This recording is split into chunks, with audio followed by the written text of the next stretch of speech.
من لە نەورۆزان زۆر دڵخۆشە بم لەبەرەوەی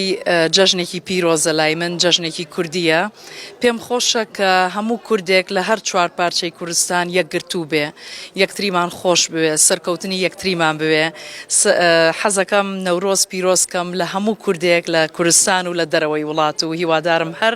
دڵخۆش و بەختەوەر بن بێگومان دووبارەکردنەوەی تایە لەبەرەوەی چەند گۆرانیەکی خۆشم ئامادە کردووە بەڵام شتی نوێشی تایە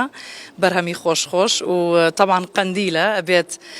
گۆرانەکان تۆزێک حرەکەشی تیا بێ مەوالی تایە چاوەڕوان بن زۆر دڵخۆشم لەبەرەوەی وەکووتم نەورۆزی کوردانە هیوادارم دڵخۆش بن بەختەوەر بن یەکگرتوو بن ئێمە وەکو کورد بە تایبەتی هونەرمەندان ئەبێ ئێمە ببینە پردێک لە بینی کورد یعنی بەڕاستی ڕێز بگرین لە هەموو کورد و کوردستان لە زاراوەکان کەیف و شاهی و چۆپی بکەین.